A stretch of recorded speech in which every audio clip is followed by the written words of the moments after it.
Bugünkü Endüstri 4.0 soru cevap seansımızın konusu geçen günün devam niteliğinde. Endüstri 4.0 ile beraber karşımıza çıkan bariyerler, zorluklar nelerdir?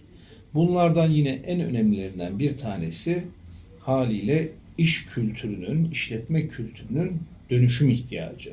Endüstri 4.0 ile beraber iş yapış şeklimiz değişecek. Eski davranışlarımız, eski aldığımız aksiyonların yerini yeni davranış biçimleri ve aksiyonların alması gerekiyor. Ve de bu da kültürün değişmesi anlamına geliyor esasında. Bu kültürün yine sistemlerle yönlendirilmesi, sistemlerin e, hizaladığı bir şekilde, sistemlerin yönlendirdiği bir şekilde gelişmesi gerekiyor, oluşması gerekiyor.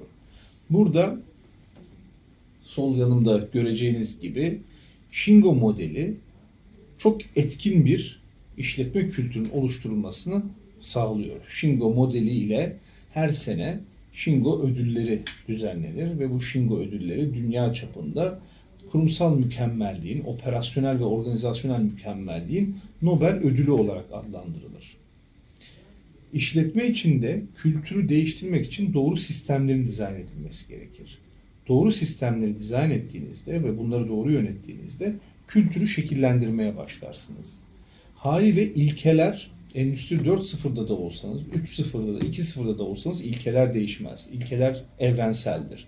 İlkelerinizle davranışları yönlendirirken, şekillendirirken, geri bildirimlerle yönlendirirken sistemlerinizde davranışların ne şekilde olması gerektiğini tanımlamalı ve de çerçeveyi oluşturmalıdır.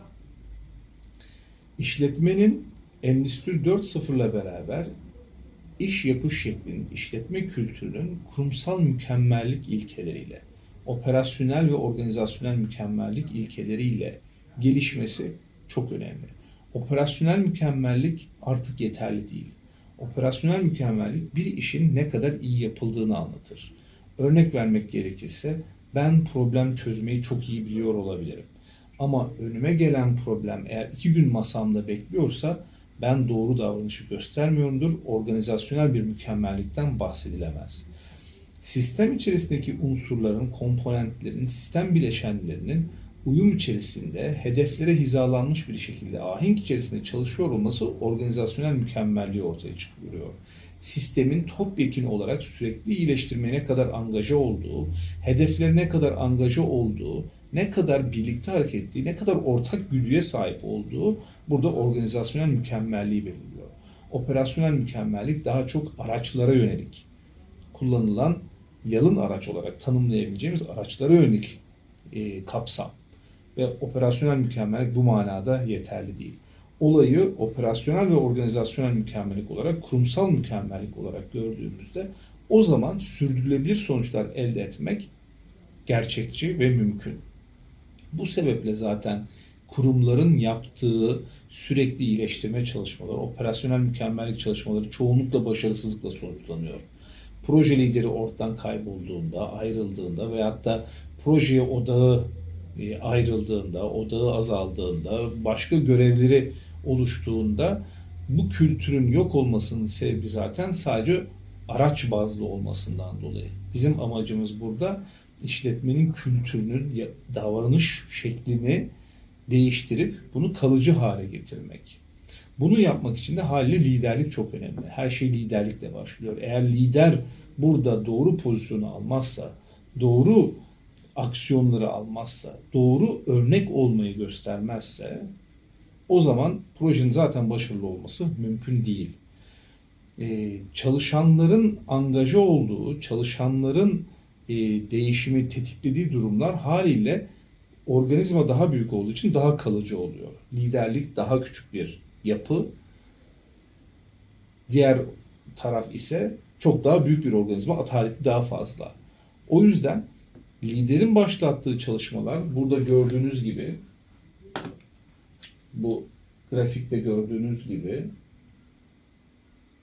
mavi grafikte olduğu gibi yönetim merkezi değişim bu şekilde ilerlerken bir süre sonra artık yavaşlarken, akamete uğrarken çalışan merkezi değişim daha zor başlıyor, daha geç ivmeleniyor ama ondan sonra kalıcı hale geliyor. Ama ekiplerin kendi başlarına bir değişim başlatması mümkün değil. O yüzden liderlikle başlamalı, lider ekipleri yanına çekmeli ve ondan sonra burada sarıyla gördüğünüz gibi bir değişim süreci yaşanmalı. Bunun gerçekleşmesi için de bir model eşliğinde bunu yapmak gerekiyor. Shingo modeli de burada çok etkin bir yol haritası sunuyor bize diyebiliriz. Burada yönetimin yapması gereken, liderliğin yapması gereken dönüşüm ebeveyn çocuk ilişkisine çok benziyor. Nasıl ki çocuğunuzun belli bir kültür alması için örnek olursunuz, yaptığı davranışlarla ilgili ona bilgi verirsiniz, yönlendirirsiniz. Sistemler kurarak davranışlarını, ki okulda, seçtiğiniz okulda bu sistemlerden bir tanesidir, onun davranışlarını yönlendirir ve şekillendirmeye çalışırsınız. Organizasyon içerisinde de durum aynı esasında. Tıpkı ebeveyn çocuk ilişkisinde olduğu gibi ilişkiyi yönetmeniz gerekiyor. Çünkü ilişkiler sayesinde sistemler iyileşir. Bir sistemin başarısı o sistemin içerisindeki ilişkilerle ölçülüyor. O yüzden organizasyonel mükemmellik önemli. Organizasyon olarak ne kadar entegre çalıştığınız, silolar halinde mi çalışıyorsunuz, küçük cumhuriyetler mi var, duvarlar mı örülü bölümler arasında? Bunlar işletmenin sürdürülebilir sonuç elde etmesinde çok önemli unsurlar. O sebeple Endüstri 4.0 yolculuğunda muhakkak kurumsal mükemmellik, operasyonel ve organizasyonel mükemmellik ilkeleriyle bir model eşliğinde ilerlemeniz gerekmektedir. Aksi takdirde Endüstri 4.0 kurum kültürüne ulaşamazsınız. Bugünlük bu kadar. Esenlikler dilerim.